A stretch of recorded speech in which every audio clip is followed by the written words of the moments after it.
नेपालमा टिकटक चलाउनलाई दुईटा मात्रै अप्सन छ, त्यो हो एउटा VPN युज गरेर र अर्को DNS सिस्टम। र DNS र VPN के हो त? VPN हामी प्ले स्टोरमा, गुगल प्ले स्टोरमा, एप्पल प्ले स्टोर होइन विभिन्न धेरै नै पाउँछौँ। हामी यदि VPN भनेर गुगल प्ले स्टोर सर्च गरेर धेरै नै हामी भेटाउन सकिन्छ र त्यो मध्येमा कुनै एउटा डाउनलोड गरेर र कनेक्ट गरेर हामी कुनै एउटा कन्टेन्ट चुज गरेर कनेक्ट गरेर चलाउन सकिन्छ।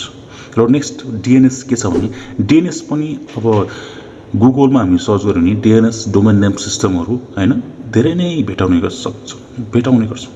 जस्तै गुगल्स केही राम्रो DNS सिस्टमहरू छन् जुन चाहिँ गुगल्सको क्लाउडफ्लेयरहरू यस्तै। र तपाईँले आफ्नो मोबाइलमा रहेको कनेक्टिङ सेटिङ जुन मोबाइलको ब्रान्ड हुन्छ त्यस गएर तपाईँले केही सेटिङमा तपाईँले DNS जस्ट चेन्ज गर्नुभयो भने तपाईँले मजाले चाहिँ टिकटक चलाउन सक्नुहुन्छ। र कुन चाहिँ VPN राम्रो छ र कुन चाहिँ DNS सिस्टम राम्रो छ मैले अलरेडी नै भिडियो चाहिँ बनाइसकेको छु, तपाईँ मेरो च्यानलको लाइब्रेरीमा चेक गर्न सक्नुहुन्छ। आई होप साथीहरू भिडियो कस्तो लाग्यो प्लिज भिडियोलाई लाइक गर्नुहोला र सब्सक्राइब गर्न नभुल्नुहोला। र फेरि पनि भेट्नेछु अर्को नयाँ भिडियोको साथमा। Thank you.